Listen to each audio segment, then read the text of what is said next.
rise, His Excellency the President.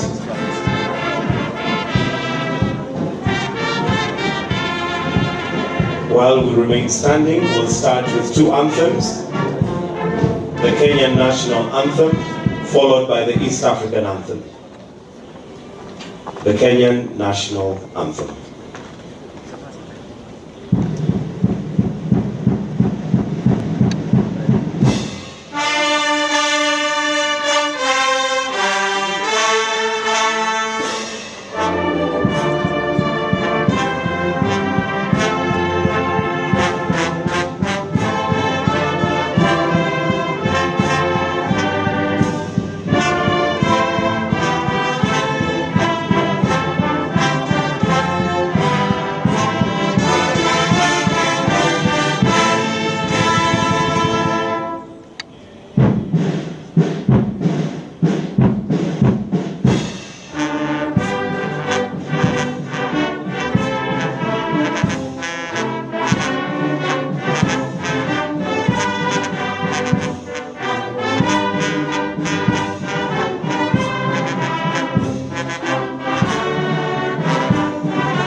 While we remain standing, Your Excellency, with your permission, allow me to invite Honorable Letizia Wachira Court to lead us in the prayer. Welcome.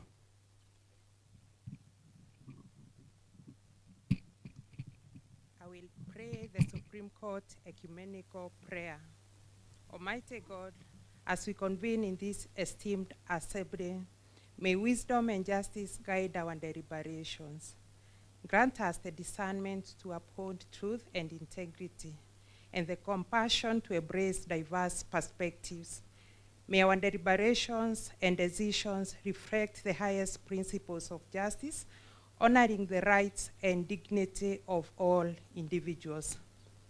In our pursuit of justice, may we contribute to a society where harmony and equality flourish, and where justice is accessible to all.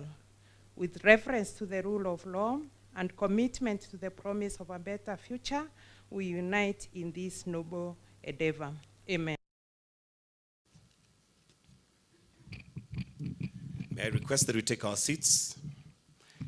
Your Excellency, Dr. William Samoei Ruto, the President of the Republic of Kenya and Commander-in-Chief of the Kenya Defense Forces, Your Excellency, Professor Kithure Kindiki, Deputy President of the Republic of Kenya, Honorable Justice Martha Koome, Chief Justice and President of the Supreme Court, Your Excellency, Honorable Musalia Mudavadi, the Prime Cabinet Secretary, the Honorable Chief Justice Emeritus, Professor Willy Mutunga, Honorable Chief Justice Emeritus, David Maraga, Honorable Chief Justices present, Honorable Lady Justice Philomena Mbete Mwilu, Deputy Chief Justice and Vice President of the Supreme Court of Kenya, members of Parliament present, Honorable Johnson Sakaja, Governor Nairobi County, members of the Judicial Service Commission, Chief Registrar of the Judiciary, Honorable Judges and Judicial Officers present, Honorable Attorney General and members of the legal fraternity, development partners, distinguished guests, ladies and gentlemen. Your Excellency, sir, with your permission, allow me to now invite the Chief Registrar of the Judiciary, Honorable Winfrida Mokaya, to make her remarks. Why don't we give her a warm welcome as she approaches the stage to make her remarks.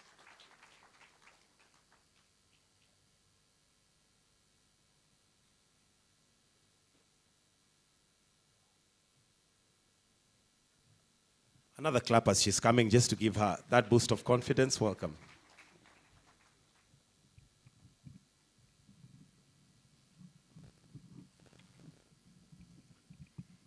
Your Excellency, the President of the Republic of Kenya and Commander-in-Chief of the Kenya Defence Forces, Dr. William Samoei Ruto, Your Excellency, the Deputy President of the Republic of Kenya, Professor Kithure Kindiki, Honorable Chief Justice and President of the Supreme Court, Honorable Justice Martha Koome, allow me, in the interest of time, to ride on the protocols that have already been established by the Master of Ceremony. Good morning. Let me begin by welcoming all of you to the Supreme Court of Kenya grounds. It is gratifying that my first public event on these grounds since I assumed office as the Chief Registrar of the Judiciary is to welcome you to this esteemed occasion. Today, we gather to celebrate and mark a significant milestone, the Supreme Court at 12. This event follows in the tradition of paying homage to the Constitution by honoring the institutions that are born out of the 2010 Constitution.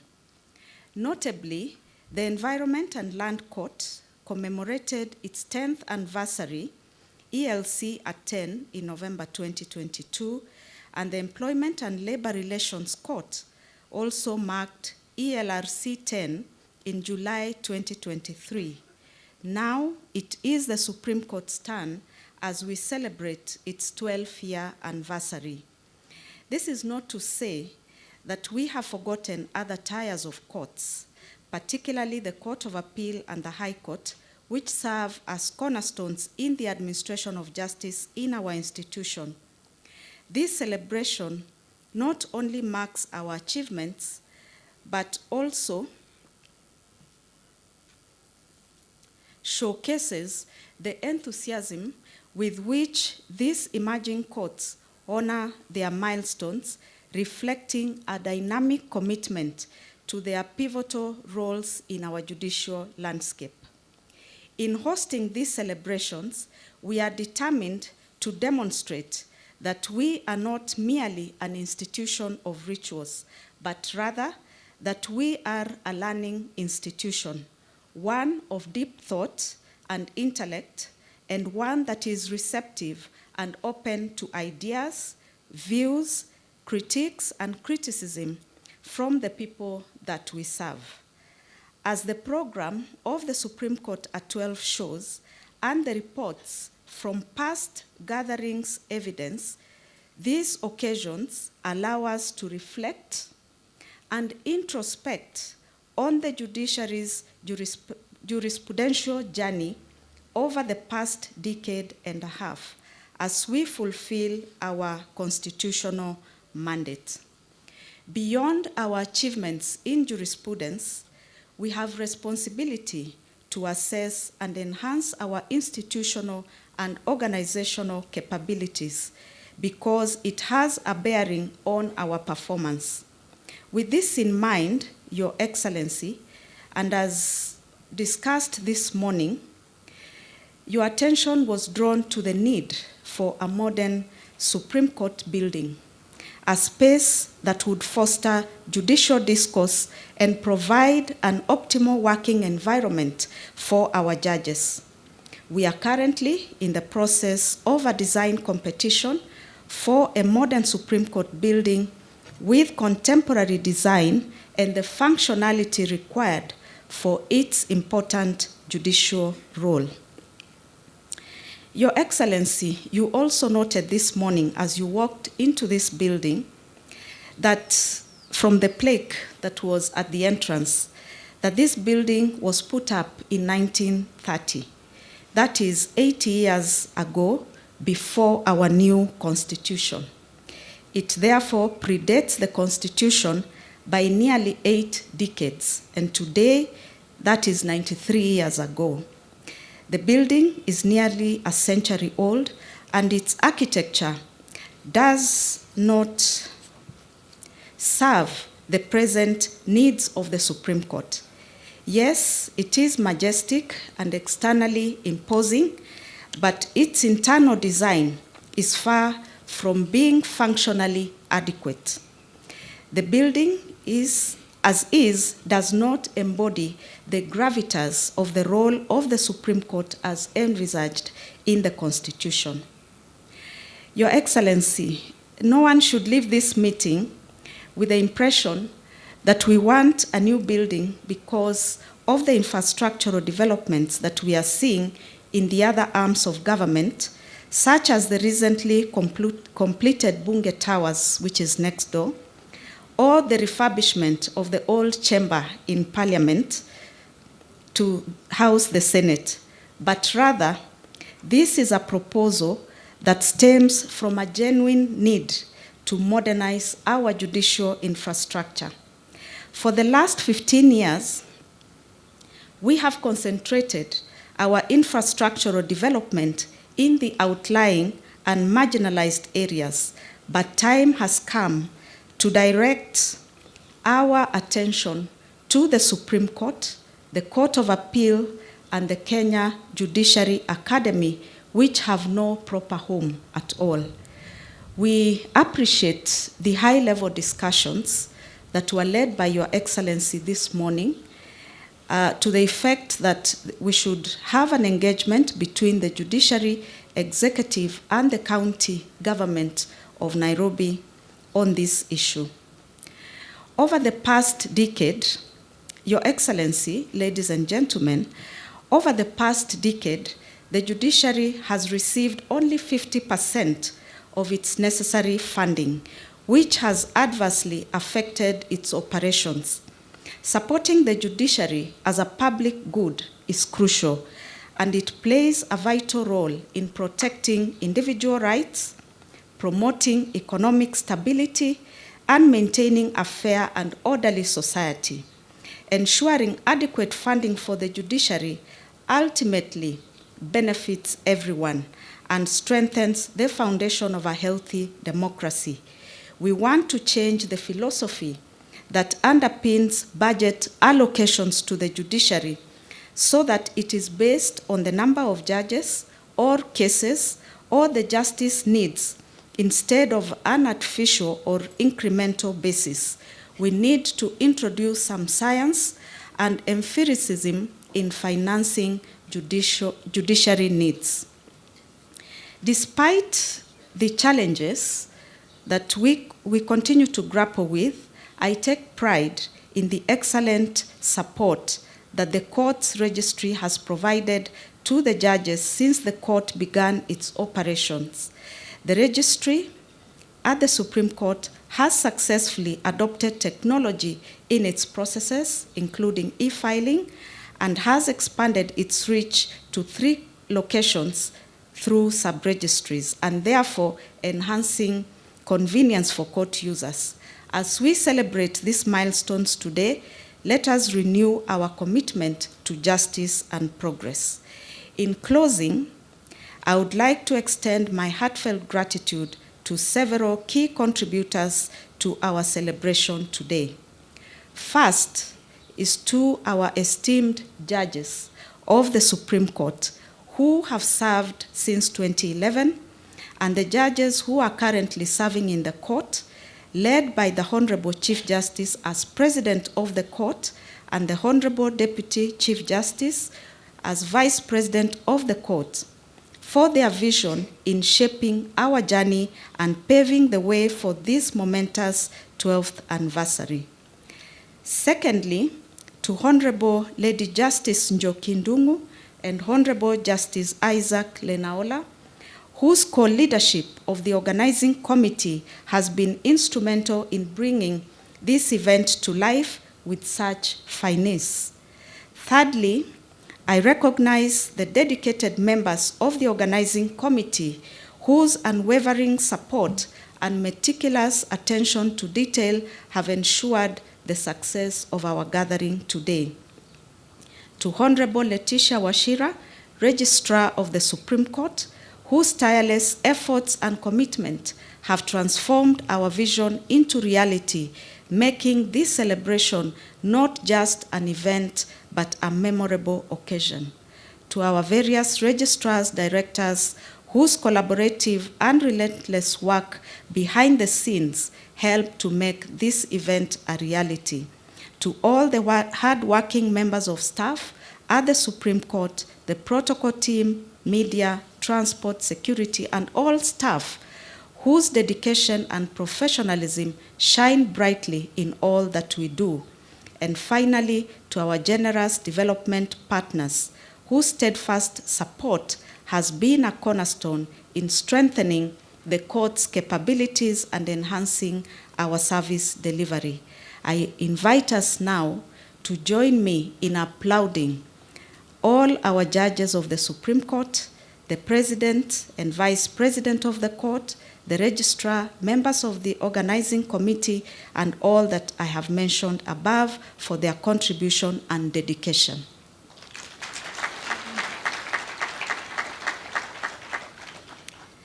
To all our esteemed visitors, we extend a warm welcome. Please feel free to experience the renowned Kenyan hospitality that we take pride in. Enjoy your time with us.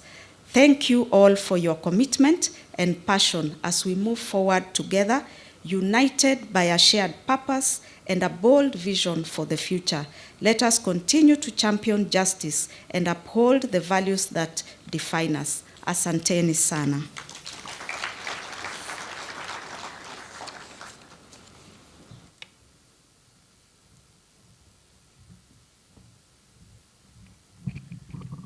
Another round of applause for Honorable Mokaya.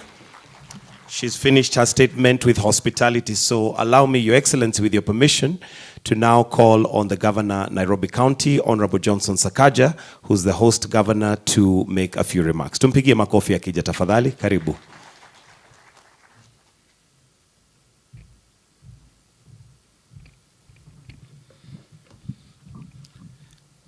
Thank you very much. Your Excellency, our President of the Republic of Kenya, and the Commander-in-Chief of the Defense Forces, Your Excellency, the Deputy President of the Republic of Kenya. I'm also happy to be the first governor to refer to you as such, as the newly minted Deputy President, Honorable Chief Justice, and all judges of the Supreme Court. Allow me to also acknowledge the protocol already established. Indeed, we're here to celebrate our judiciary and the Supreme Court. The number of years that we've had the Supreme Court, it has been a symbol of stability for our country. Your Excellency, I have noted the remarks by the registrar outlining the history of this building and of this area we call Government Square. On Friday, it was very beautiful to see during the swearing in of our Deputy President how the land next to us in Government Square brings together all the arms of government.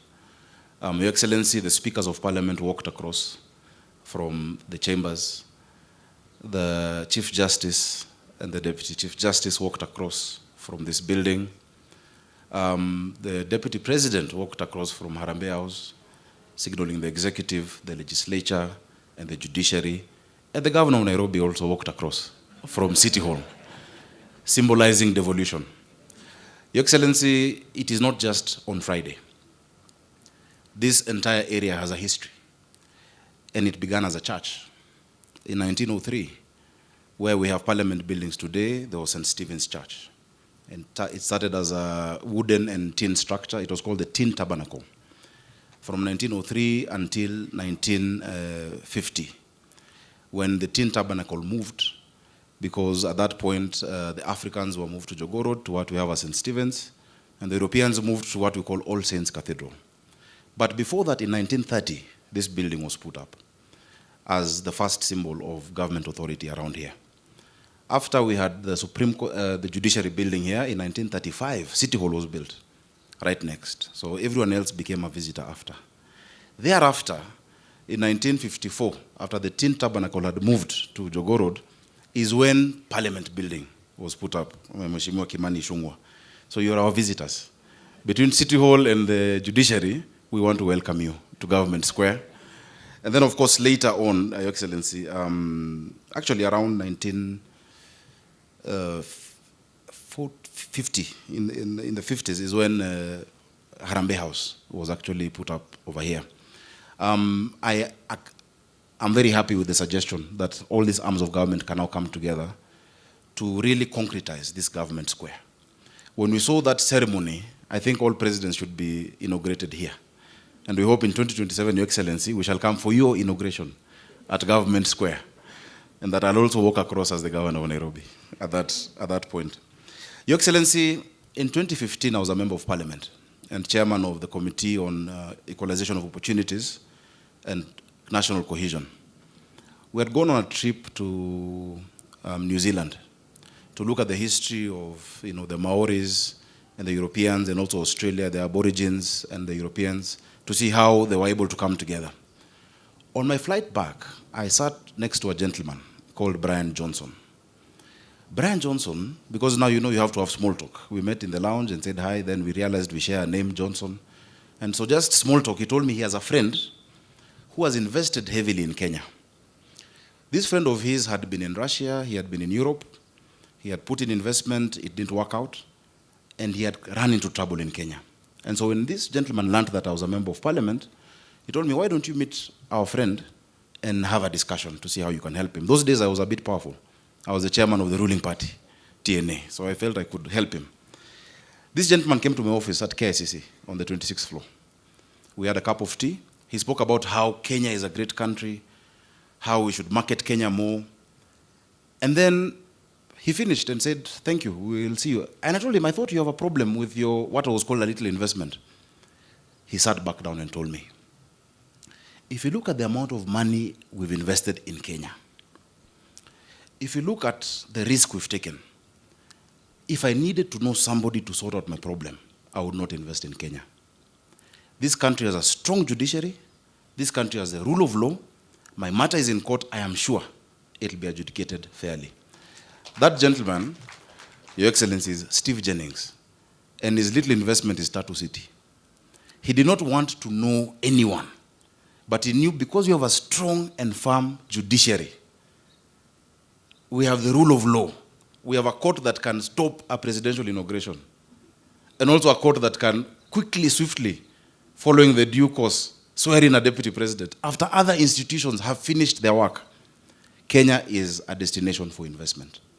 He told me, Your Excellency, he told me that even if he was given free land in some of the neighboring countries because of diplomacy I shall not mention, even if he got free land, he would not move there. Because a change of regime would mean risk to his investment. I really want us to appreciate the judiciary of the Republic of Kenya. Because, Your Excellency, without them, this would not be a destination for investment. We congratulate you for the number of years that you've had. We have had ups and downs in this country, but everyone has always known that there will be objectivity in your findings. But your objectivity also must not mean popularity. It must mean just doing the right thing. I was thinking this morning when I came, what does it feel like to be a judge of the Supreme Court? I don't know, Emeritus Mutunga, how does it feel like? Chief Justice Maraga, it's almost a godlike, the finality of your decision. You know, I would draw you to one of the points by Khalil Gibran on punishment and crime. And he speaks to it, that must be exercised in a way that is judicious. Because ultimately, the ultimate judge is God. I really admire the judges of the Supreme Court that we have. You exemplify, that attribute that this country must be. And even us in other arms of government, we look up to you. On behalf of governors, I thank you because you have stood for devolution. You have supported devolution in this country. I remember as a senator marching to court, we frog marched our speaker. He didn't want to go. He's now a governor, Lusaka, he's governor again. We told him, you must go. Because at that point, we felt devolution was under threat. The deputy president was also there, marching to the court, Professor Kindiki. But we found solace. And many times, the judgments will not be popular to us or acceptable, but they must be respected. And so I am happy that we have judges who are immune to popularity. You don't have to make a decision whether that is popular. Leave popularity to President William Ruto, Professor Kindiki, PCS, and ourselves. We are the ones who want to be popular with the people. But for you, just do what is right, as sober as a judge, and our country will remain solid. Your Excellency, with those many remarks, I know we've had a discussion about our favorite topic, which is the land over here, the Nairobi County land, that will soon host the Supreme Court building. I had mentioned that I have never been a client of the Supreme Court. I don't intend to be in my individual capacity soon, unless I vie for presidency one day, you never know. But in my individual capacity, no. And so I would not want to be out of favor with the Supreme Court.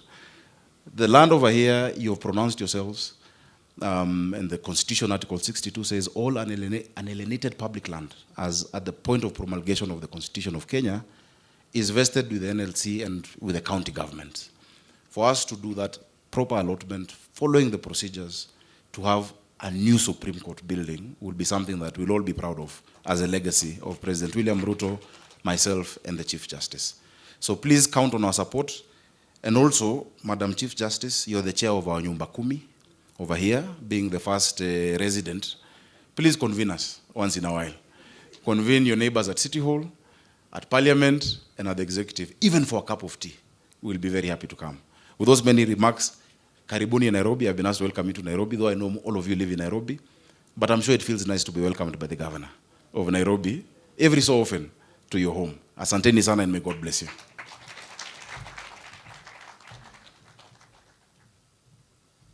Thank you very much, Governor Sakaja. It is now my pleasure to call on the Supreme Court Judge of Kenya, Judge, Honorable Lady Justice Njoki Ndung'u, to make some remarks. Tumpigie makofi akija tafadhali. Welcome.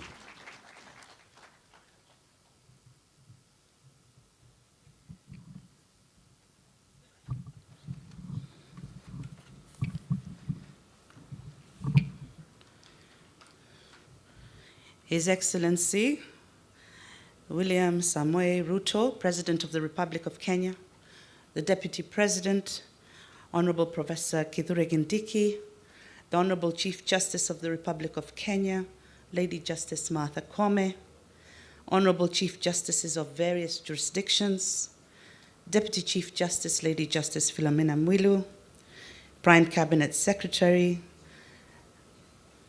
Musalia Mudavadi, the Governor of Nairobi County, brothers and sisters, judges, distinguished guests, ladies and gentlemen. It is my honor and privilege to welcome you all to the Supreme Court at 12 Jurisprudential Conference. In early March this year, the judges of the Supreme Court of Kenya, during our annual retreat, realized that the time has come for us to engage the Kenyan public, including ordinary Kenyans, civil society groups, members of the bench, members of the bar, and academia, as well as state actors who are affected by our decisions in their work and in their lives. We also determined that we would engage our colleagues in other apex courts, both in the African region and globally, to assess our progress as a court and to ensure we remain on course as guardians of the Constitution. It has always been the rule of thumb, however, globally, that judges speak only through their judgments. However, in the contemporary world, judges often find themselves under intense scrutiny and criticism without a chance to respond or engage, even to clarify, if need be, the reasoning of their decisions. Traditionally, judges have had no platform from which to speak apart from the courtroom, from where, in an adversarial system of justice, at least one party leaves unhappy.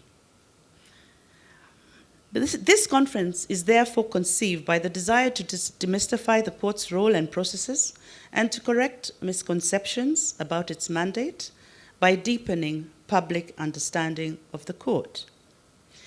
While judges are not infallible, in a democratic space, the public need to be afforded structured engagement where, from time to time, they can learn about what judges do, where they sit, when and how they do their work, and most importantly, why they do it.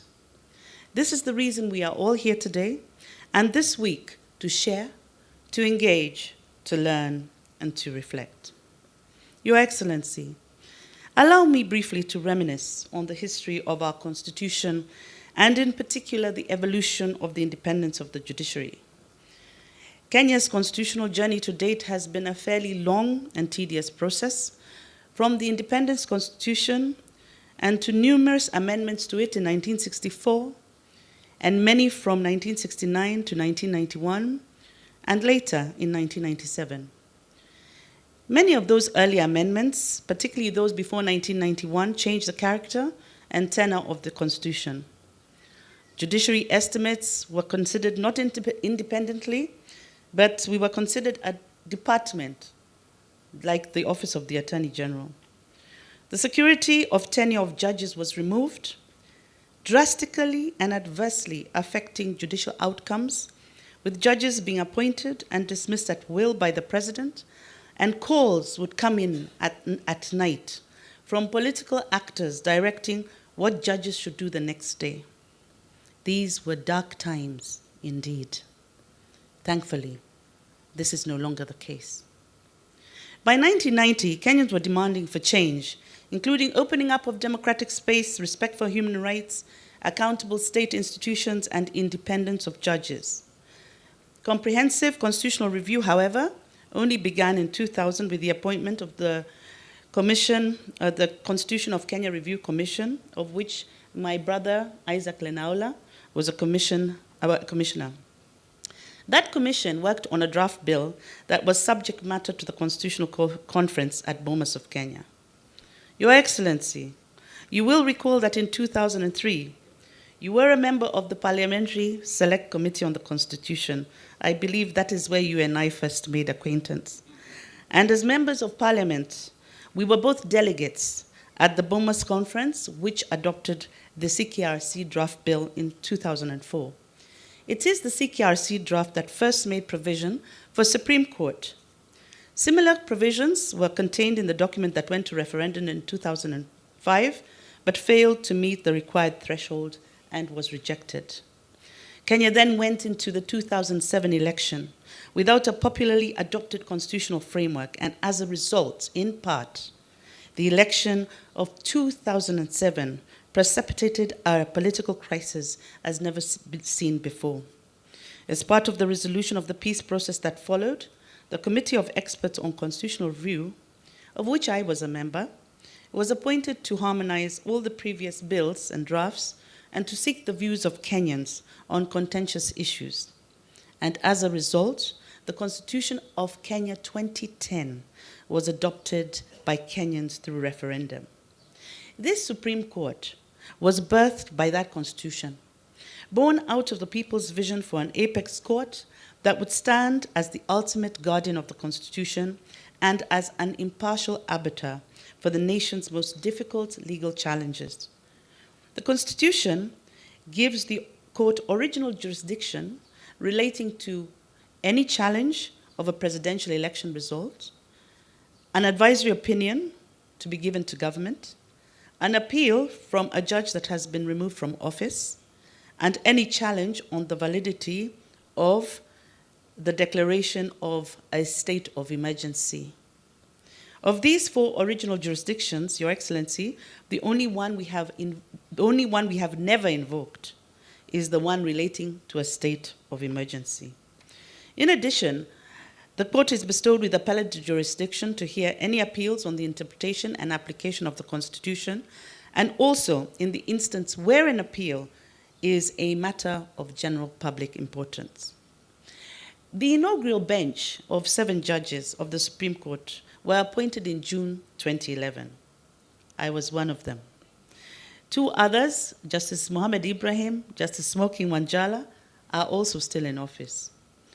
We were later joined in order of appointment date by DCJ Rawal, CJ Maraga, DCJ Mwilu, Justice Lenaola, CJ Kome, and Justice Ouko. At this time, CJ Mutunga, DCJ Baraza, DCJ Rawal, Justice Philip Tunoi, Justice J.B. Ojwang have since retired. But going back to that inaugural bench, there were many challenges setting up a new court. When we first came here to report on duty, we found, as a totally new court, there were no offices for us to sit in, other than that of the Chief Justice, because even the Deputy Chief Justice was new. So we sat here and had a cup of tea in the CJ's office, and then we were asked to go home to wait until we were allocated temporary offices, a skeleton staff, and a courtroom. We had no rules of procedure, we had no practice directions, but there were already matters filed before us to get to work. And that we did.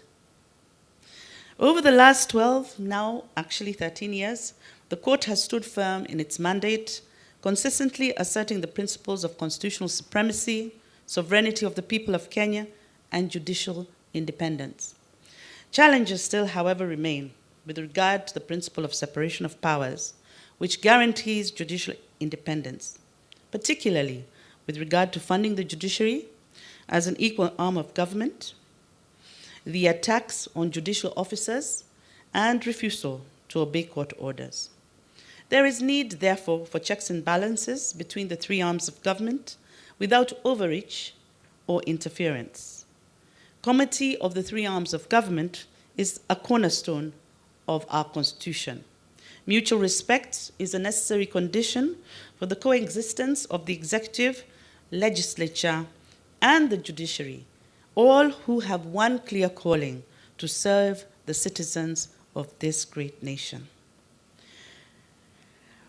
Through landmark decisions, advisory opinions in moments of national impasse, and precedents, we have strengthened our democratic foundation, and I believe the Supreme Court has continually sought to ensure that justice prevails for all Kenyans. This conference offers an invaluable opportunity to reflect deeply on the court's journey and to consider its impact and future direction of its jurisprudence. We will examine the paths paved by our decisions on critical issues, including presidential election disputes, constitutional questions, human rights, devolution, and so much more.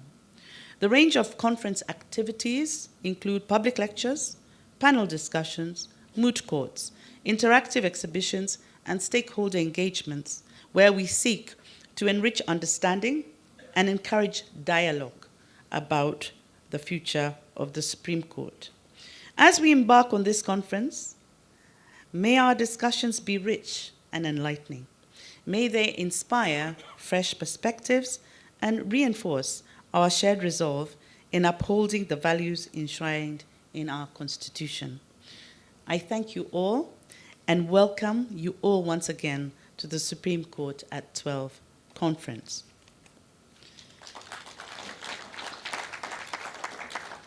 Allow me at this time to welcome to the platform the Honorable Musalia Mudavadi, Prime Cabinet Secretary, Ministry of Foreign and Diaspora Affairs, and the Acting Cabinet Secretary, Ministry of Interior, National Administration, His Excellency, Honorable Musalia Mudavadi. Welcome.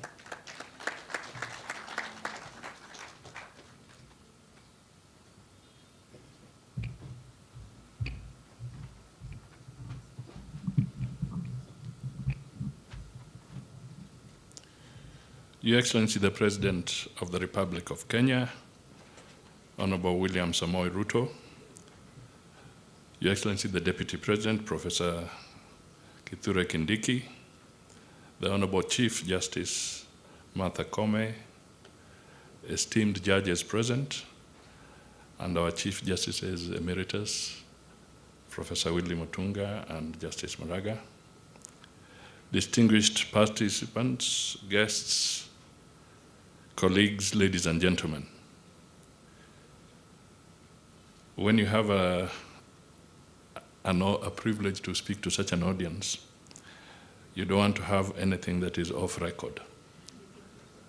So I just thought I should make some very formal remarks. Since its establishment in 2010, the Supreme Court has been the final arbiter on issues of justice, that go to the heart of our national conscience. The matters you discuss here today, from the traditions of apex courts to the nuanced balance of judicial independence and accountability, are central not only to your mandate, but to the very core of our democratic system. The Supreme Court is more than the apex court. It is the conscience of our Constitution. The Constitution of Kenya guarantees the independence of our three arms of government. Yet, while we are independent, we are not isolated. We are distinct, yet we are part of the same fabric that is Kenya. Our citizens do not separate us into the judiciary, executive, and legislature. They see only one government. And the expectation is for a government that works as a unified body to serve their interests, their needs, and their aspirations. Ladies and gentlemen, while the arms of government are independent, we serve the same citizens and the same republic, and as such, inevitably, all arms are interdependent. I urge each of us gathered here, within the judiciary, the executive, and the legislature, to champion this spirit of interdependence in our approach to public service. As members of the judiciary, I also urge you to continue taking a firm stance against corruption. The Supreme Court has the power to set precedents and to reinforce the standards of integrity and fairness that echo through all sectors of our government. I appeal to all of us in public service to be beacons of honesty and transparency that our citizens look up to and expect. The Supreme Court is the keeper of the promise of democracy and justice. Every decision made here impacts not just today's Kenya, but the Kenya of generations to come. Today, we are on a journey together. The Supreme Court does not exist in a vacuum. It exists in a society to serve the society. The African proverb, which you all know, reminds us that if you want to go fast, go alone. If you want to go far, go together. Let us be steadfast partners in building a just society, one where the rule of law protects every Kenyan and guarantees their rights and freedoms. As we continue in this partnership or interdependence, let us commit to strengthening our institutions, enhancing the capacity of our staff, and encouraging a renewed spirit of service to wananchi and for the national interest. This is our collective duty. Together, we can realize a more just, prosperous, and equitable Kenya. Thank you. I was told that I will now have the very rare opportunity to invite the Lady Chief Justice to the podium. Thank you.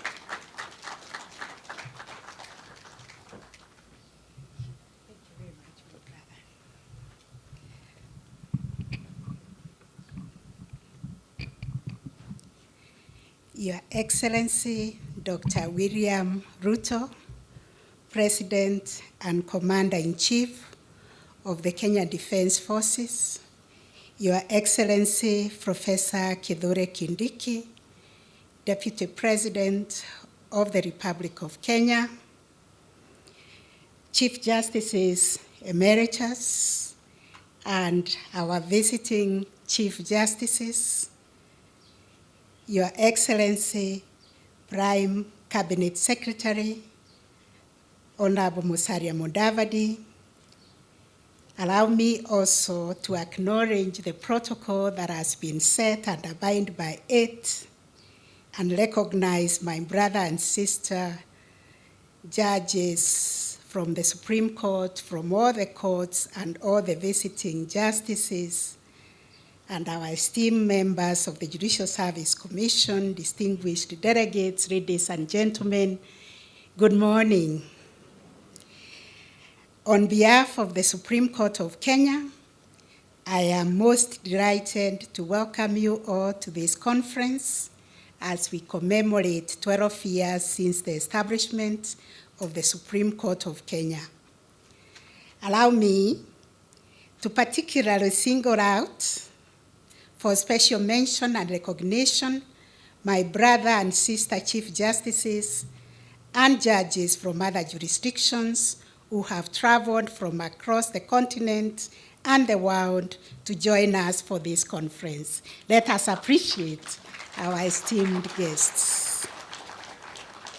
The theme of the conference, reflecting and introspecting on the Supreme Court of Kenya's jurisprudence, 12 years of defending the Constitution, captures the dual purpose of our conference, which is to celebrate the milestones we have achieved while critically examining the journey we continue to chart as Kenya's apex court and the ongoing commitment to uphold justice, to uphold constitutionalism, and to uphold the rule of law. At the heart of this conference is the idea that institutions matter. Institutions are the anchors of our democratic aspirations. The establishment of the Supreme Court as the ultimate interpreter and guardian of the Constitution embodies the expectation that the Supreme Court provides stability, certainty, and predictability in resolving the inevitable conflicts that arise within our society. Therefore, we are affirming the idea that our future lies in building strong and robust institutions that will serve as the catalysts for the national progress and development. Your Excellency, ladies and gentlemen, over the past 12 years, the Supreme Court has played a transformative role in shaping both Kenya's jurisprudence and shaping our country's socio-political development. This court's landmark judgments have influenced the daily lives of Kenyans while reinforcing the core principles of our democracy. Through hearing and determining 4 presidential election petitions over the last 3 election cycles, the court has set critical benchmarks for conducting free, fair, and transparent elections. Likewise, through the landmark advisory opinions on devolution and the relationship between the bicameral houses of parliament, the Supreme Court has developed guiding frameworks that clarify interactions between the National Assembly and the Senate, reinforcing devolution as a cornerstone of our transformative Constitution. Furthermore, in defining the parameters for constitutional amendments in the BBI case and establishing principles of public participation in the BAT and recently in the Finance Act cases, the court's jurisprudence has strengthened the democratic foundations of governance and harmonizing the judiciary's benchmark on the areas of public participation that still requires parliamentary action. The court's decisions have also directly addressed issues of land rights, human rights, social and economic justice, and family law. In the same vein, the courts have addressed housing rights jurisprudence in the Me Too Bell cases, which reflects the court's commitment to socioeconomic rights. The courts has set jurisprudence guiding the families on how to uphold the family as the cornerstone of our society. In this and countless other judgments, the Supreme Court has affirmed its role as a transformative agent in the society. Despite the inevitable pitfalls of perception, all capture that come as a result of the court's invitation to address political questions, the court's jurisprudence has purposefully harnessed the Constitution as a powerful tool to promote the well-being of individuals and driving societal transformation for the common good.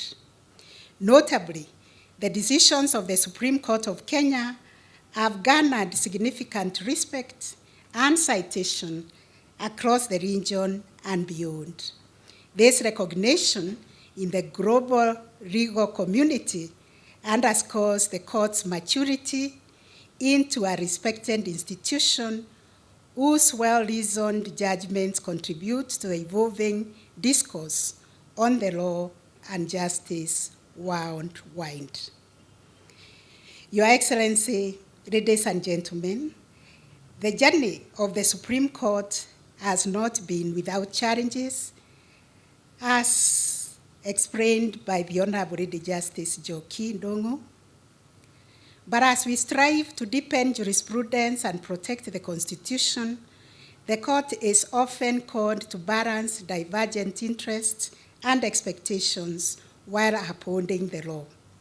It is important to appreciate that the Supreme Court's jurisdiction, to a large extent, has a political dimension, given that this court handles matters touching on governance, the exercise of political power, and presidential election petitions. The court inevitably gets drawn into disputes relating to the exercise of a political mandate. And this has led to the court being subjected to political verification and being a target of political rhetoric over the past 3 electoral cycles. I want to take this opportunity to assure Kenyans that in the discharge of our mandate, we do not get drawn into making political decisions. We look for legal solutions for political disputes.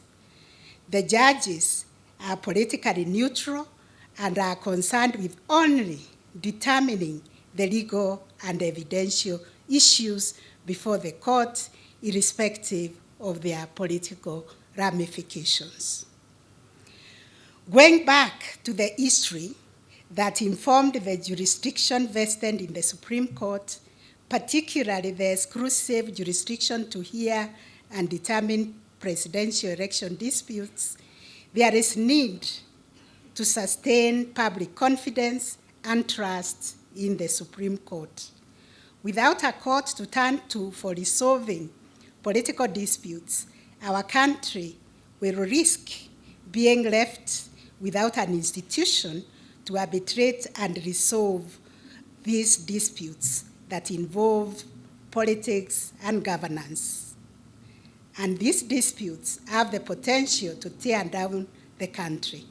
I therefore urge political players and other Kenyans to reinforce and build public confidence in the work of the judiciary and the Supreme Court. Recently, I have been reflecting on the role of the 3 arms of government and the need for each arm to shield the other from taking on mandates that are separated by the Constitution, so that we can truly live by the spirit and principle of separation of power. When courts are invited to deal with political questions presented in a legal nature, there is an inevitable risk of being drawn into perceptions that plague political play. Although this is an Anglo-Saxon problem, as we see in jurisdictions that require some political jurisdiction from their apex courts. We must, and indeed we do, approach every issue with legal lens. It is important that political institutions exhaust all political solutions and only turn to courts as a matter of last resort. And when I look back at what happened to us in 2007, when we were visited by post-election violence, when I look at what happened in 2017, and also 2022, the Maandamano, and the creation of the nusu mukate or half-loaf bread government, the handshake government, and now the broad-based government, I always wondered, had we sat down under our provisions of Article 159 to reason together and resolve the dispute before we went into fighting each other, we would have been very far as a country. So let us embrace the provisions of 159 and do NDR, or what we are calling court annexed mediation or alternative justice system, to resolve the disputes that visit us, especially politically. We have resolved those 3 cycles of disputes as the Supreme Court, but the answer given by the Supreme Court is not what carried the day. What happened at the table through negotiations in those arrangements, including the creation of the broad-based government after the dispute in 2022 elections, is testament that political solutions to political problems is possible.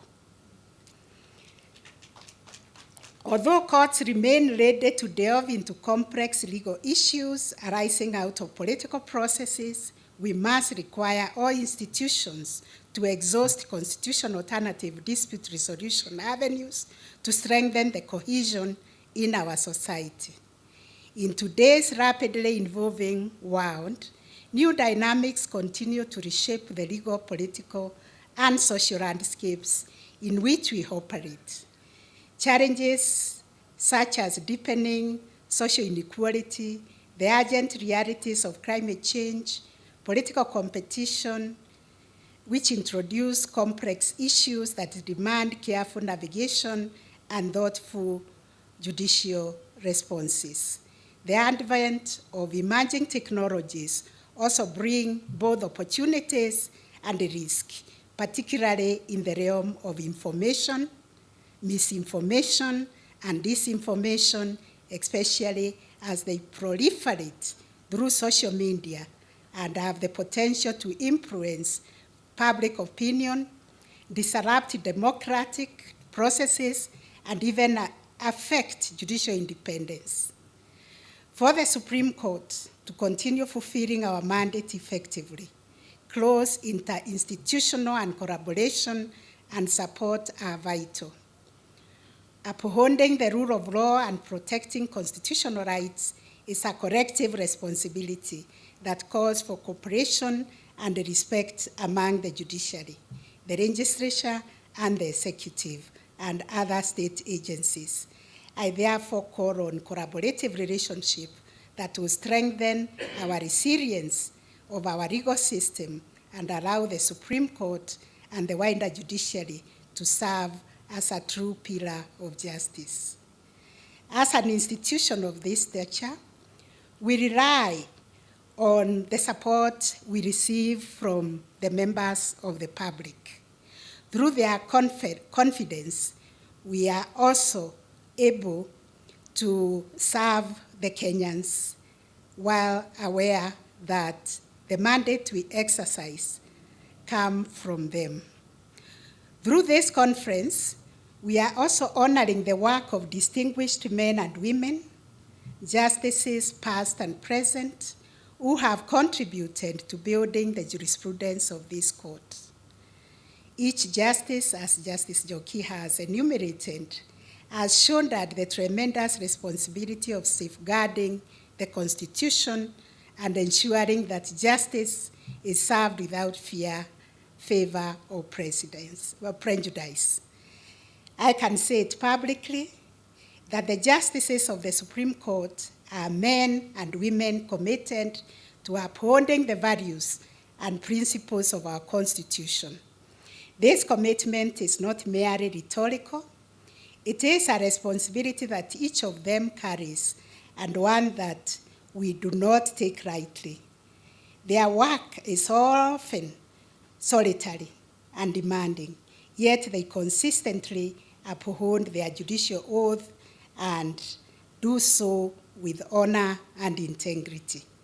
I therefore wish to introduce my esteemed colleagues serving on the Supreme Court bench, the Honorable Justice Philomena Mwilu, who is the Vice President of the court, the Honorable Mr. Justice Mohammed Ibrahim, the Honorable Justice Mokin Wanjara, the Honorable Justice Joaquin Ndung'u, the Honorable Justice Isaac Lenaura, and the Honorable Justice William Ouko.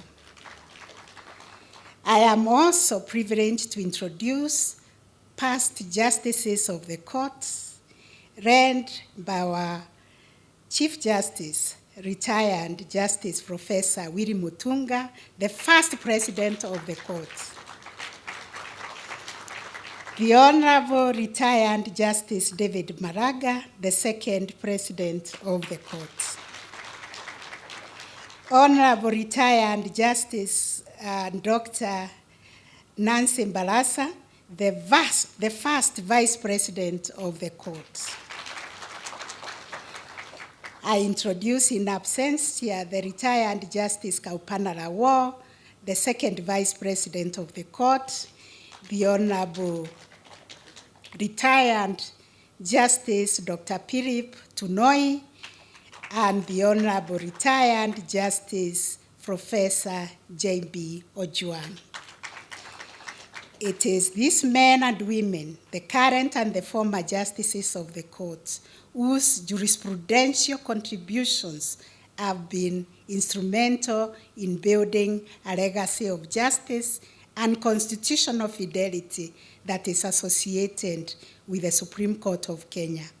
Supporting these justices are the registrar, deputy registrars, law clerks, and numerous court staff, both past and present, who make the court's work possible.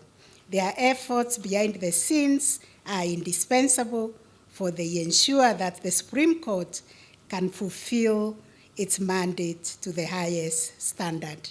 To all of you, asanteni sana. And in conclusion, as we celebrate 12 years of the Supreme Court's work and impact, we are conscious that the road ahead requires our renewed vigor, our unity of purpose, and a deep-seated commitment to justice. I take this opportunity to assure Kenyans and all of you present in this conference that the Supreme Court of Kenya will stand rock solid as a constant guardian of the Constitution and the rule of law in changing times. The court will continue to be a beacon of justice, a champion of constitutionalism, and a defender of the rule of law going forward. I encourage each one of you to engage fully in the sessions that follow, contribute your insights, because we are here to learn, so that we can collectively shape the future of the Supreme Court of Kenya. I thank you once again for being part of this holistic conference, and I look forward to a very, very vibrant conference.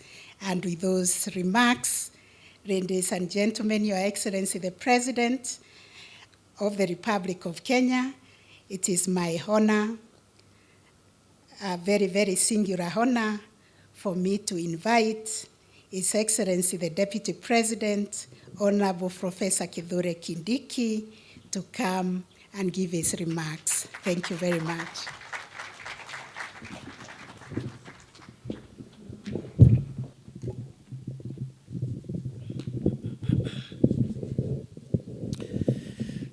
Thank you very much, Your Excellency President William Ruto, my lady, the Chief Justice, Martha Koome. Let me ride on the protocols because I see so many eminent persons here.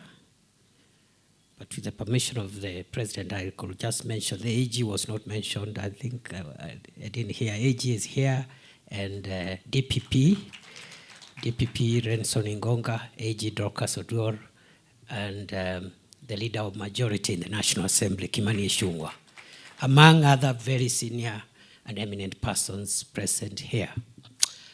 Your Excellency, because of time, allow me to say I'm happy to be here to celebrate what our Supreme Court has done for the last 12 years. And it's a good thing that our Supreme Court has decided to introspect and reflect even as they usher themselves into teenage. Because now they are 12, so they are entering teenage, and the responsibilities and the experiences of teenage will obviously visit their experience. And therefore, and that is on a light note, I'm very careful, Your Excellency, because I am an officer of the court. So I'm very careful what I say. I don't want to be accused later of saying that the Supreme Court is entering teenage in future. Your Excellency, allow me to say two quick things before I invite you. The first one is to appreciate what our Supreme Court has done to create formidable jurisprudence on major public interest issues and major public matters of public and national importance. In the short time the Supreme Court of Kenya has existed, the jurisprudence has been quite groundbreaking, and on that front, I think it will be unfair for any assessor to actually fault the performance of the Supreme Court. To deliver the public good called justice, of course, the court has to do that through its jurisprudence and through the decisions they make. The court has also done very well in terms of the infrastructure, the software, the technology bit. And among the arms of government and the agencies of government, I think the judiciary is ahead of the rest of us.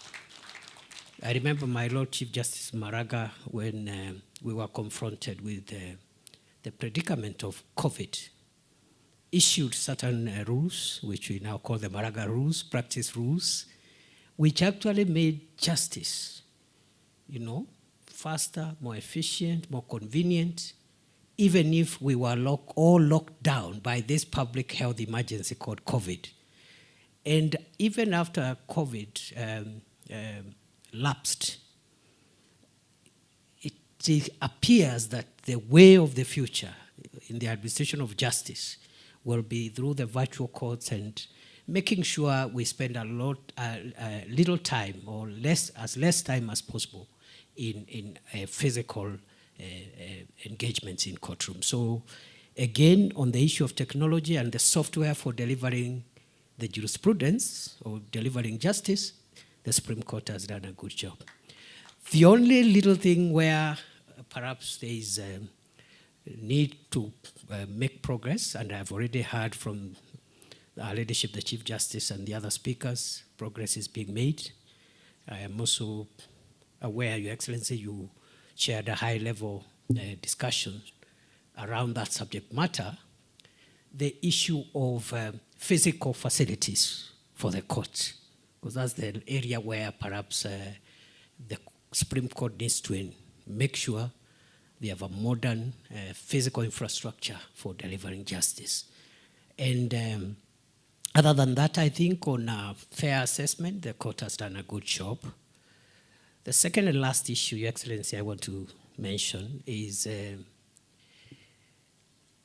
I have been wondering, even as I got to look at the subject matter of this conference, while the Supreme Court and the other courts, especially the High Court also, and the Court of Appeal, have helped us start developing crucial jurisprudence on important issues like public participation, like public interest, and how we handle the tensions between these broad interests with individual rights and freedoms, which are also powerfully protected in our Bill of Rights. I, as a student of law, I'll be interested to, going forward,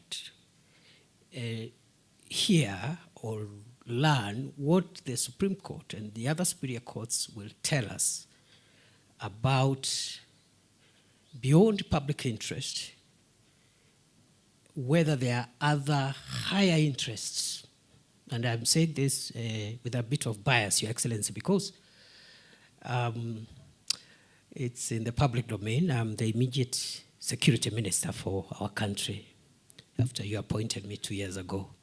And during those 2 years, I have had to ask myself whether the highest interest is the public interest, or there is a higher interest called the national interest. Because the public itself could hurt the national interest. And the Constitution talks about the national interest in two places, at the beginning and also in the chapter on national security. Other than the parameters and principles that the courts are helping us to understand about public interest, are there other higher values, primordial, existential, fundamental principles which are crucial to the existence of Kenya? Because the public can be mobilized or can mobilize itself to do the wrong things that threaten the existence of the state. And therefore, that is the next frontier of jurisprudence I would invite us to start thinking about, and the Supreme Court can help us in that regard. And very finally, I think the Chief Justice and the other speakers have ably brought out how we minimize the tensions between independence of the arms of government and the interdependence of the arms of government. That tension needs to be cleaned up a bit so that we do not hurt the four aspects of independence, especially for the judiciary: operational independence, administrative independence, financial independence, and decisional independence. Beyond those four pillars of independence, there's a lot of interdependence, there's a lot of relationships that be nurtured in a healthy manner without impairing the pedestal or without interfering with the place where the judiciary sits, so that the nation and the state can continue to exist. Sorry, Your Excellency, nimesema mengi kidogo. And with those remarks, Your Excellency, I now want to ask all colleagues if we can be upstanding as we invite His Excellency the President to address us. Asante sana. Welcome, Mr. President.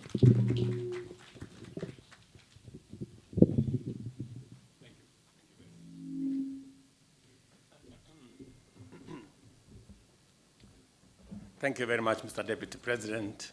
Please, let's take our seats.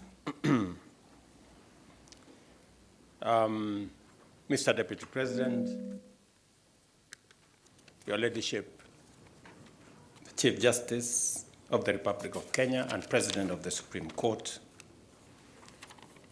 Prime Cabinet Secretary, DCJ, our Attorney General, the Director of Public Prosecutions, Justices of the Supreme Court, Justice Willie Mutunga, Chief Justice Emeritus, Justice Maraka, Chief Justice Emeritus, Madam Nancy Barasa, distinguished ladies and gentlemen, good morning. I'm Jambo. I'm truly happy to be here this morning. I know you have convened this meeting, as was explained to us, to reflect about 12 years and to listen to stakeholders, people who are affected by your decisions, people who, in one way or another, become part of the court system. And unlike Sakaja, who has never been a client at the Supreme Court, I am a very consistent client at the Supreme Court. I have been brought before Chief Justice Mutunga. I have been brought before Chief Justice Maraga. I was the other day before Chief Justice Koome. And as things would be, sometimes I get favorable judgment, sometimes I don't. But in all cases, I have abided by what the decisions of the Supreme Court were. And therefore, it was, if there was a person to, as a stakeholder, to give an assessment, I think I qualify to be among the few people who have been before the Supreme Court many times, as they perform their roles of giving full expression to the will of the people as inscribed in our Constitution. The Supreme Court, therefore, serves a powerful symbolic role as the highest representation of the values and institutions of justice in our land and the fulfillment of people's determined quest for a judiciary grounded in inclusivity, fairness, justice, and constitutionalism. It was designed not merely to interpret law, but also to resolutely underwrite and defend justice for all Kenyans. 14 years after the promulgation of the Constitution, we continue on the journey of implementation grounded in freedom but well-meaning. 12 years after its establishment, it is difficult for us to imagine how the Republic of Kenya existed for without a Supreme Court. It has helped us reject the many false dichotomies that once constrained our policies and politics, including the belief that freedom must be sacrificed for security and that democracy and stability are mutually exclusive, or that sustainable development is the monopoly of the centralized government. You've heard Sakaja speak very eloquently about what the Supreme Court has done on matters devolution. It is therefore fitting that this conference invites us to reflect on the Supreme Court's jurisprudence over the past 12 years. In doing so, we recognize both successes and areas for critique as we consider the court's evolution, its impact on Kenya's constitutional landscape, and its commitment to protecting the rights and aspirations of all Kenyans. True to the court's philosophy, bold honesty is the best policy, and this occasion calls us to reflect candidly on its journey, progress, challenges, and impact. To appreciate the achievement represented by the Supreme Court's creation, we must revisit the hard lessons of the 2007 presidential election crisis. That crisis exposed deep-seated systemic failures and a profound erosion of public trust in our electoral and judicial processes, fracturing the people's trust in the rule of law.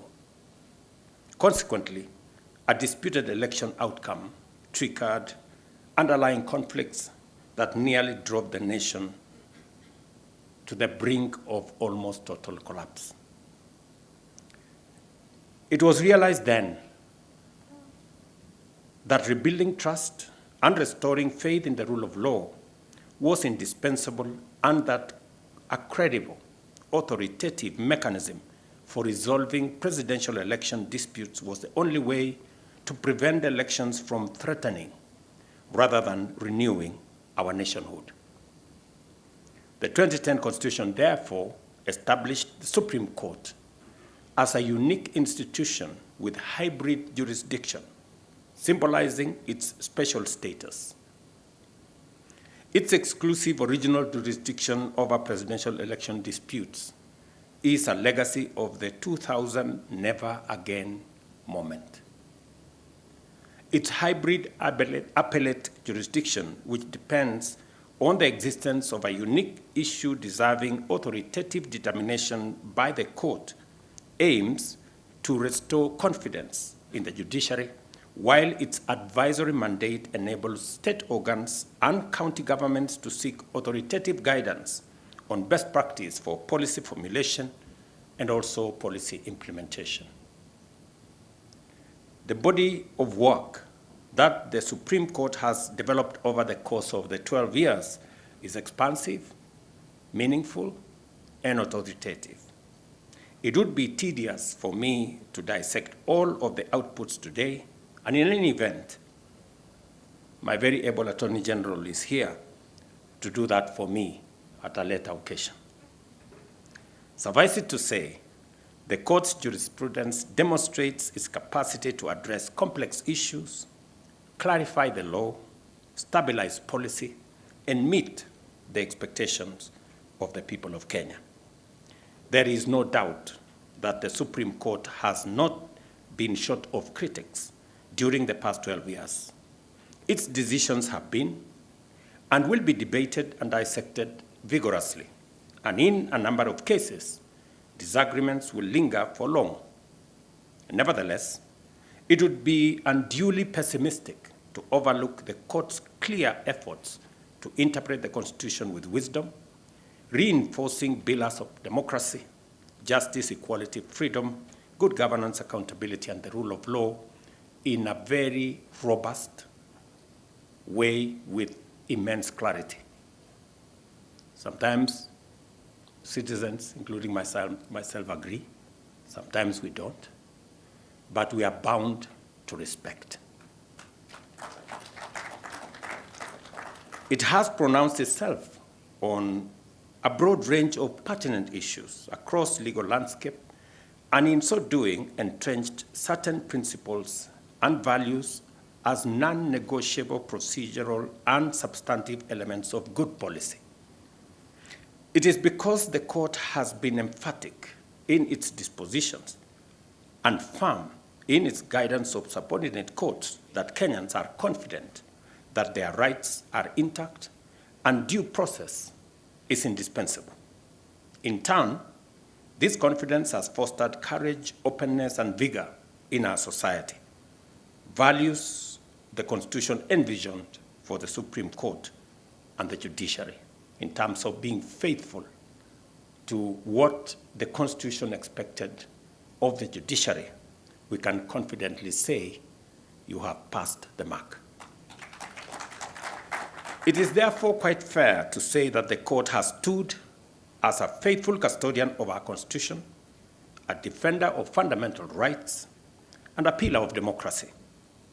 Its sustained capacity to resolve complex constitutional matters remains critical to our nation's institutional vitality now and going into the future.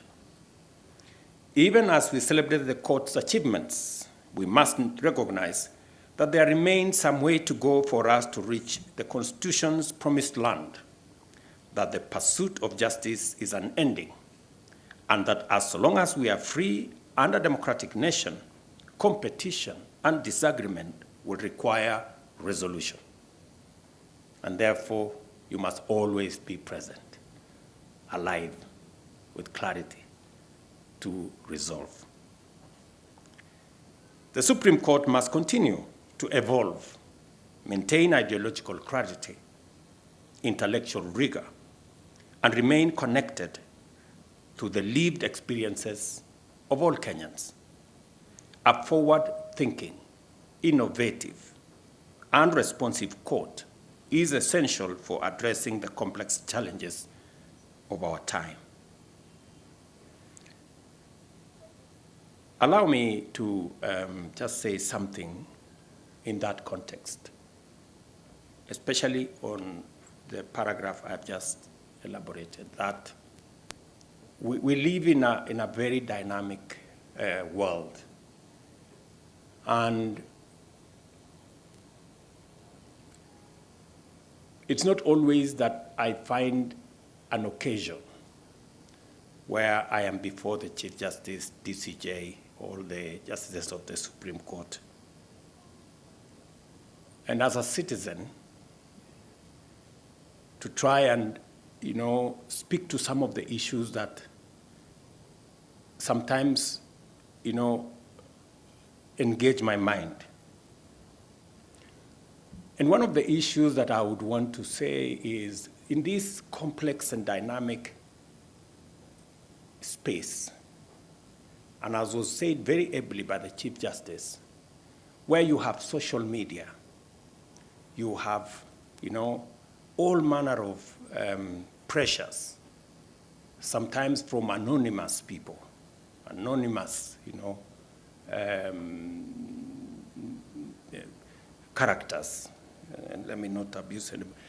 People, anonymous, people who nobody knows what is their push. What happens, for example, with a government that has been elected on the basis of a manifesto? What is the place of a manifesto? A program that has been voted for by millions of Kenyans alongside a candidate and a party. What weight does the court put whenever there is a challenge on a manifesto? I would want to invite the court to think about it.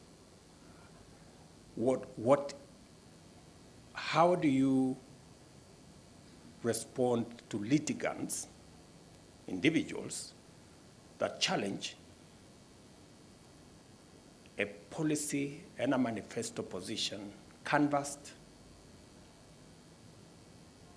among the citizens of Kenya, voted by the people of Kenya? And how do we use the place of manifesto to remove politics of personalities and instead try to, consolidate the place of politics that is around a program, a policy, an agenda? How does the court help us to consolidate the place of getting away politics from being about personalities, or sometimes even about ethnicity, and taking it to the realm of issues, policies, programs? And how do we work together to make sure that we consolidate the place of a development trajectory, a program, a national program, backstopped by the people of Kenya through an election and rolled out by an elected government? And sometimes, as was said again by my younger brother Sakaja,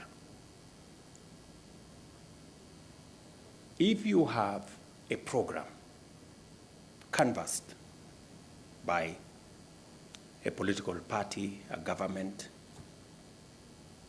being rolled out, and sometimes it's not populist. Sometimes, as politicians, you have to balance between being popular and doing the right thing. Sometimes they don't go together. And then you sacrifice your political capital to do the right thing. But then the court on the other side decides to be popular and undermine the agenda that you have. And allow me, Madam Chief Justice, to appear before you on this matter. And I hope I am not abusing the court process, on this matter. I'm just trying to, in a very simple way, to put my thoughts across so that, maybe the court can apply its mind to it and help us, chart this course as Kenyans. Because it's me today, it's somebody else tomorrow, it's the next person the next day. And we all must think about this. So that particular matter is sometimes is a matter that informs some of the things that we do. And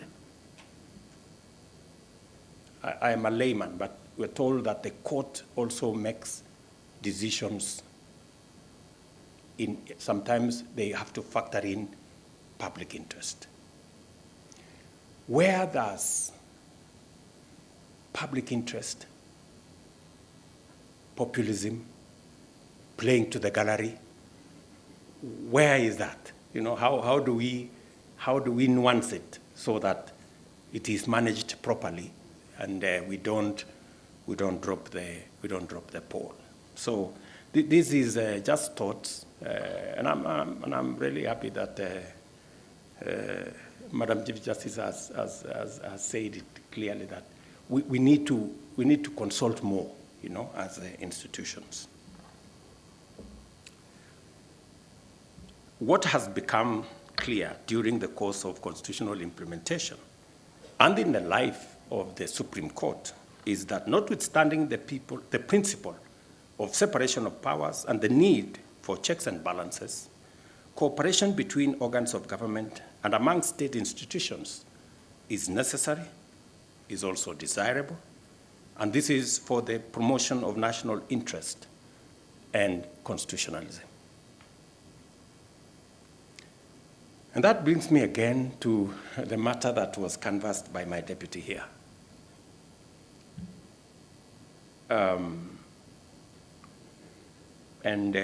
My sister Njoki spoke to it and said, we need independence, we need to avoid overreach and interference. Overreach and interference, that kind of thing. Now, we must be careful as the executive to avoid overreach and interference. Because we always talk about judicial independence. And it's a fundamental principle of our Constitution.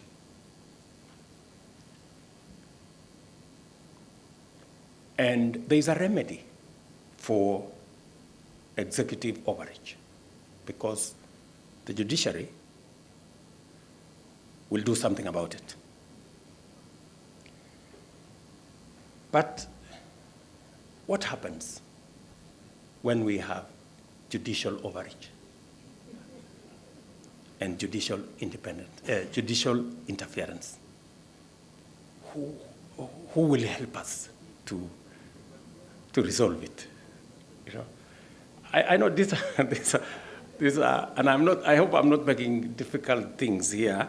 I'm just asking myself as a layman, and maybe I now have a good deputy, a professor. Maybe he'll help educate me when we have some time. But again, I would really want to ask ourselves, and so that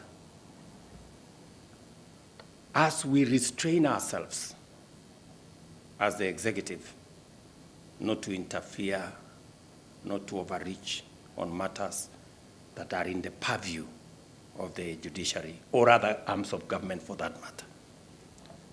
I think there is an equally very high responsibility on the part of the judiciary to restrain itself, and I think the Chief Justice here said so, to restrain itself on matters that are in the purview of other arms of government, so that we can have the committee of working together and the interdependence while respecting our independence, or the independence of other arms of government.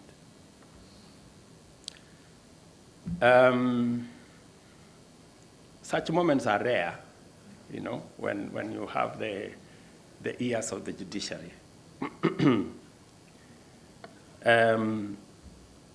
I think I have said the three things that I really wanted, just as a citizen, to, you know, juggle the minds of our judicial leaders and judicial officers,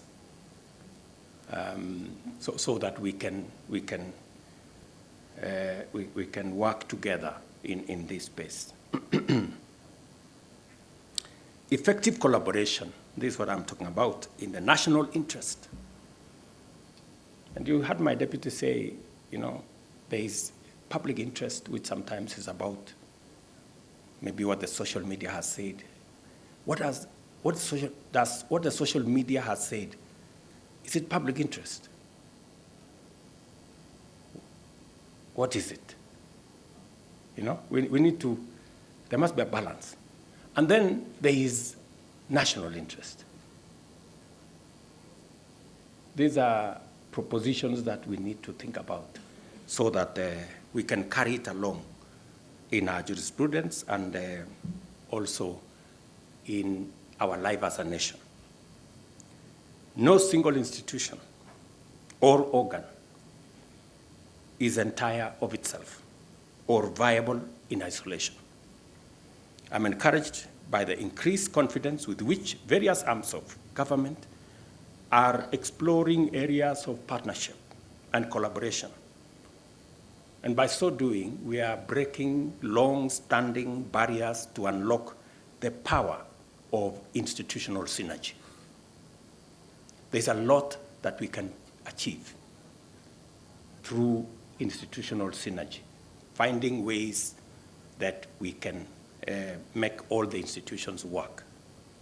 And I agree with the Chief Justice that we must build strong institutions that can withstand even weaknesses of individuals. That sometimes, because we are human, sometimes individuals may be weak, but if you have strong institutions, they can even carry weak people across or stop tyrants also. You know, strong institutions can stop rogue people from also taking advantage of the system. And as we have consistently and repeatedly demonstrated, such partnerships are beneficial when pursued transparently and in public interest. Through this approach, the executive has found opportunity to engage the legislature and judiciary over the national budget, and also to support the expansion of judiciary's infrastructure, among other consultative endeavors. And today morning, we had a conversation with the Chief Justice and the leadership of the judiciary on some of the aspects of modernization of our judiciary. And I must say, with a lot of clarity, that the judiciary has been phenomenal in its application of technology to deliver on its mandate. They have done a very commendable job.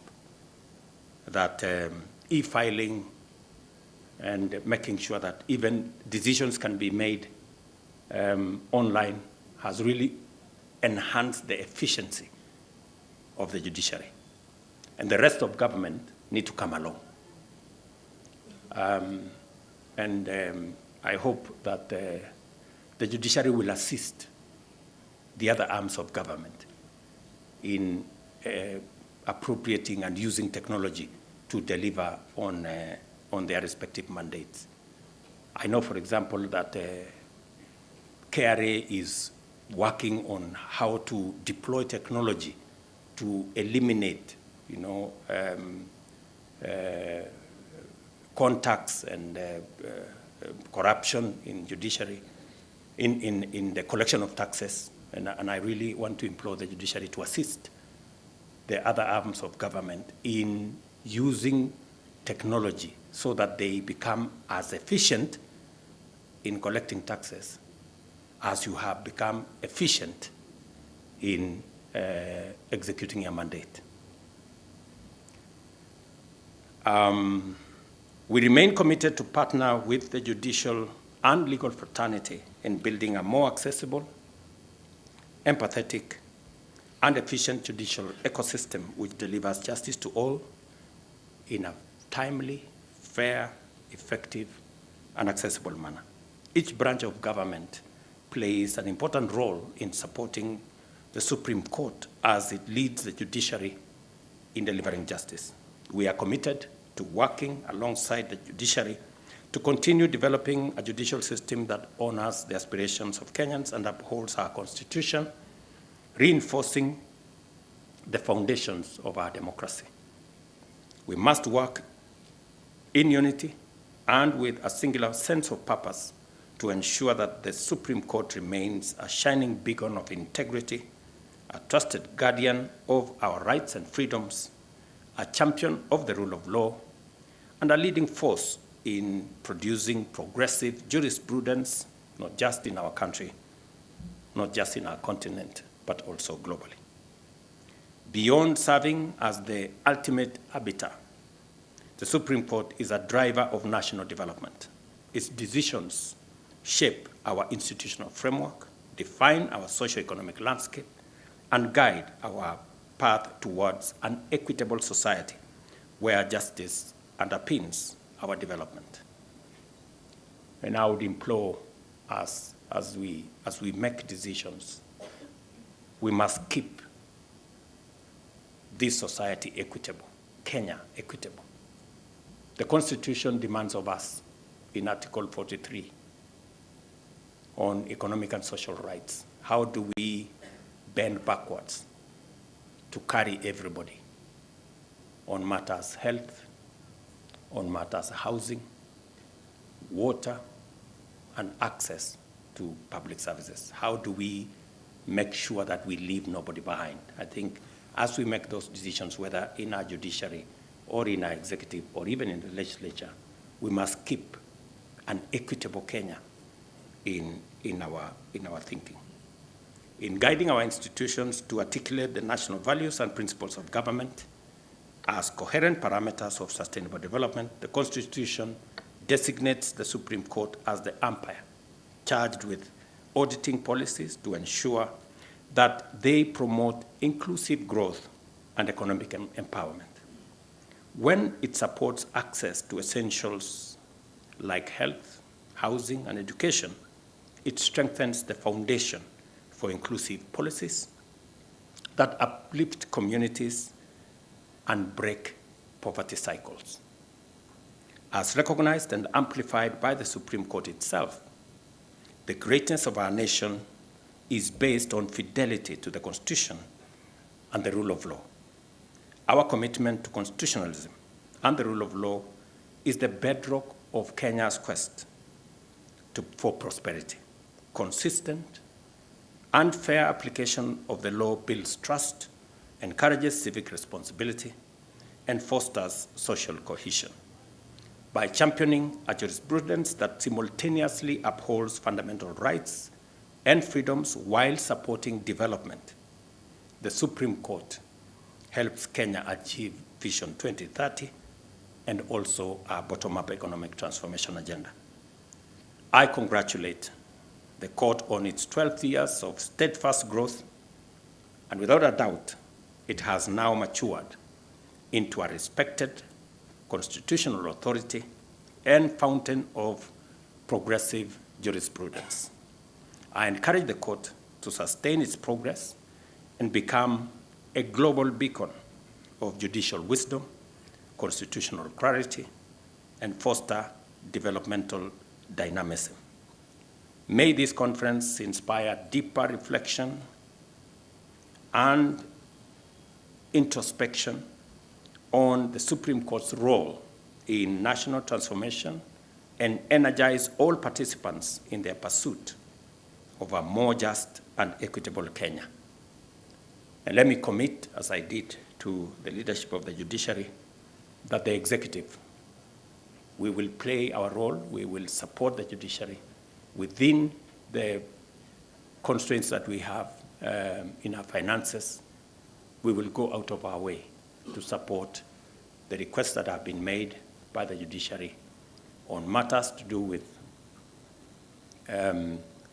enabling our judicial officers to be to work in a much more enabled environment, and to also provide the physical facilities necessary.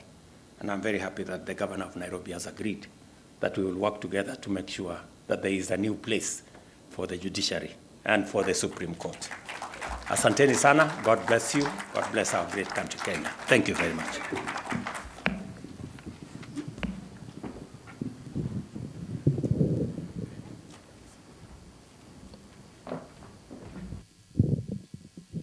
Another round of applause for His Excellency. And with your permission, Your Excellency, we'll have the national anthem to wind up. Then after that, we'll have a very brief photo session just outside by the stairs. So I'll request that after the national anthem, we kindly hold our positions until directed otherwise. But for now, the national anthem.